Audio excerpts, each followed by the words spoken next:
For years, the Jaguar XJ was an understated and quiet alternative to the German luxury cars, such as the Mercedes S-Class and the BMW 7 Series.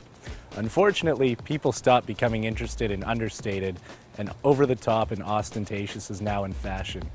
Jaguar had to do something about it after carrying on the same design for decades.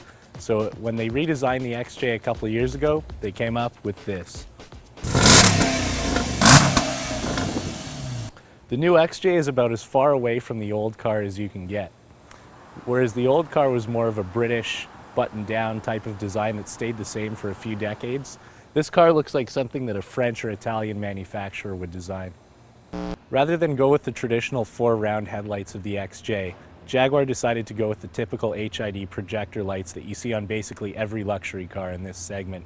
Our model is the XJL Super Sport, and rather than a traditional grille, we get this chicken wire looking piece that's really not that nice.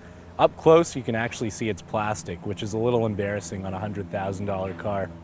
To me, this is the most interesting part of the design of the car.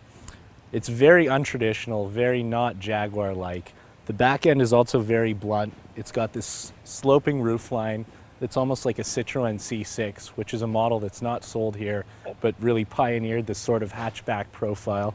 We've got these wraparound tail lights, and Jaguar's done a good job of making all this physical mass look quite compact in person, even though this really is a massive car. Underneath this black plastic mess is a jewel of an engine, a 5-liter supercharged V8 making 510 horsepower. It's the same engine as Jaguar's other R models and the Range Rover Supercharged.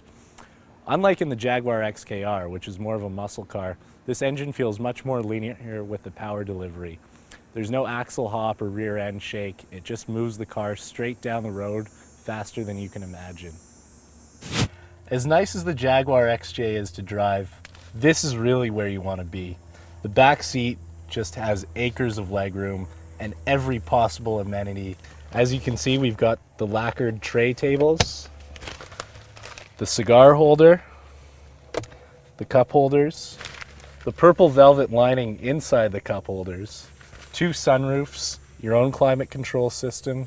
If you can't be bothered to deal with any of those little accoutrements, you can always sit back and comfortably read the paper. Inside, Jaguar's done a great job of keeping some of the traditional cues of the old cars intact.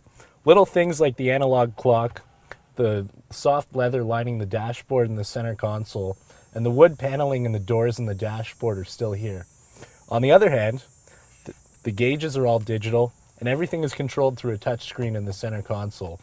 And this setup is much easier to use than BMW's iDrive or the Mercedes command system. As far as luxury sedans go, we're pretty taken with the Jaguar XJ. We might even pick it over a BMW 7 Series or a Mercedes S-Class. They might be the obvious choices in this segment, but they don't offer anywhere near the driving fun that this Jag does.